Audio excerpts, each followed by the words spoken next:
अस्सलामु अलैकुम वरहमतुल्लाहि वबरकातुहू। इन्नल हम्दलिल्लाह वस्सलातु वस्सलामु अला रसूलिल्लाह व अला आलिहि व अस्हाबिहि वसल्लम तस्लीमन कसीरन कसीरा। सामीन किराम, एक सवाल आया है। चूँकि क़ुरबानी का सीज़न बिल्कुल करीब है और उसी की मुनासिबत से लोग ज़्यादातर सवालात कर रहे हैं।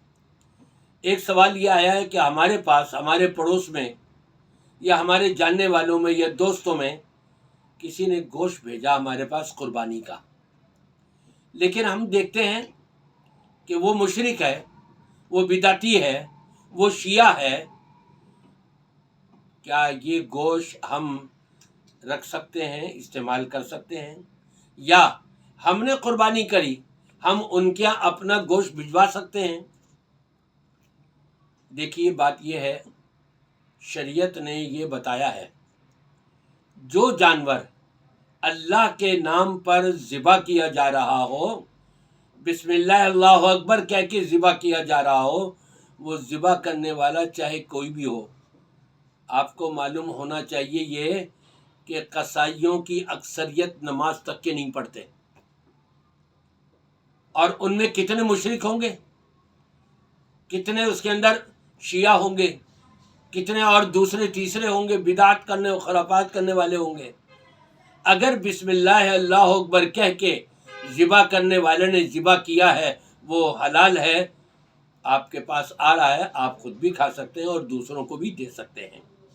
इसी तरह से आप अपनी जानवर की क़ुरबानी कर रहे हैं, आपके पड़ोस में एक शिया है, बरेलवी है, मुशरिक है, बिदाती है, आप उनको भी भिजवाइए, अपना गोश्त आप उनको भी भिजवाइए, और आपके इस सलूक की वजह से हो सकता है वो आपकी हक बात को कबूल करने लग जाएं।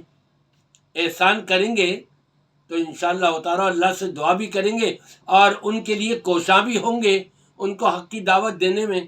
तो हो सकता है वो आपके इस एहसान की वजह से इस्लाम कबूल कर लें।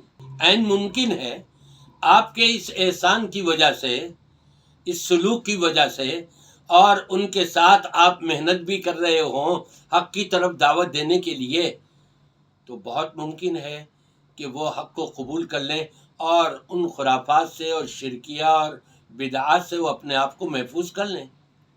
लिहाजा आप उनको अपने जानवर का गोश्त भी भेज सकते हैं इस नीयत से, और उनके यहाँ से आ रहा है तो आप वो भी रख सकते हैं। इल्ला ये कि अगर आपको ये पता लगे कि इन्होंने जानवर ज़िबा किया है अली का नाम लेकर के, इन्होंने जानवर ज़िबा किया है किसी पीर और बुजुर्ग का नाम लेकर के, अल्लाह का नाम पर ज़िबा नहीं किया, या नज़र व नियाज वाला जानवर है, वो आपने न लेना है और न खाना है, उससे आपने गुरेज करनी है।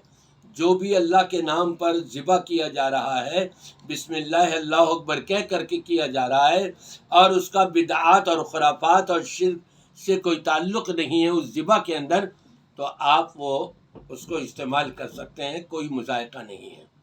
रब तबारक व तआला ने अहले किताब का ज़बीहा मुसलमानों के लिए हलाल करार दिया है। अब अहले किताब का जो ज़बीहा है, हमें क्या ख़बर कि कौन शिरक करता है, कौन नहीं करता, कौन क्या करता है, कौन क्या नहीं करता, लेकिन उनका ज़बीहा जो है वो मुसलमानों के लिए हलाल है। अब जो भी कलमा गो है ला इलाहा इल्लल्लाह मुहम्मदुर रसूलुल्लाह, वो उसके अमाल चाहे कैसे भी हों, लेकिन जब ज़िबा करते हुए अल्लाह के नाम पर बिस्मिल्लाह अल्लाहु अकबर कह के ज़िबा कर रहा है और नज़र नियाज से उसका कोई ताल्लुक़ ना हो, पीरों और क़ब्र वालों से उसका कोई ताल्लुक़ ना हो उस जानवर के ज़िबा करने का, तो वो आप खा सकते हैं, कोई हर्ज नहीं है।